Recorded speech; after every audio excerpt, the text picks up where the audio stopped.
Bismillahirrahmanirrahim. Assalamualaikum warahmatullahi wabarakatuh. Alhamdulillahirabbil alamin.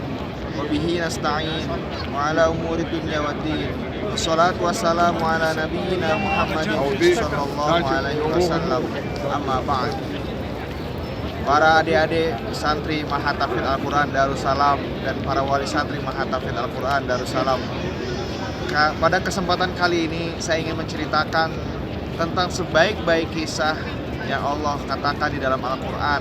Pada surat Yusuf ada ayat ketiga yang Allah mengatakan, A'udzubillahi minasyaitonirrajim, Nahnu naqussu 'alaika ahsanal qasas. Kami ceritakan kepada kalian sebaik-baik cerita.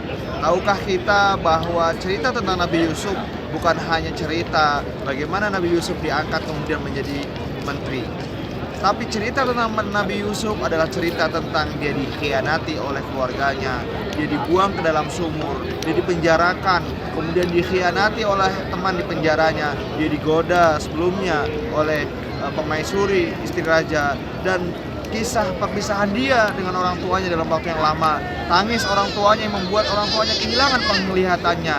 Tapi pada permulaan kisah Nabi Yusuf, Allah katakan dengan sebaik-baik kisah.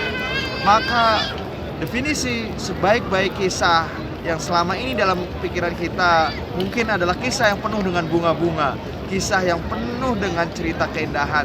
Tapi coba kita cermati ulang bagaimana Nabi Yusuf digambarkan dalam surat Yusuf dengan permulaan sebaik-baik kisah, bahwa di sana juga ada kesedihan, ada air mata, ada terpenjara, ada dikhianati dan lain sebagainya.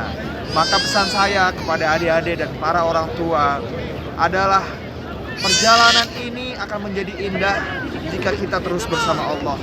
Apapun yang kita lakukan, perpisahan dengan anak kita, memondokkan anak kita, jarang bertemu, mungkin 1 bulan sekali, mungkin anak kita di pesantren makanya tidak seenak kita di rumah, itu adalah cara-cara untuk menjemput keindahan-keindahan berikutnya. Keindahan bukan berarti selalu bersama dengan anak-anak kita.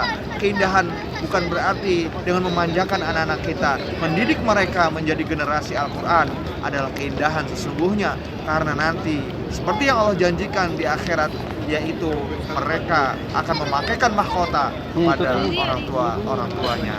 Semoga kita termasuk generasi Qurani yang bisa memakaikan mahkota di kepala orang tua kita, dan semoga kita diberikan kesabaran untuk terus memperjuangkan kisah-kisah indah dalam hidup kita. Sekian dari saya. Assalamualaikum warahmatullahi wabarakatuh.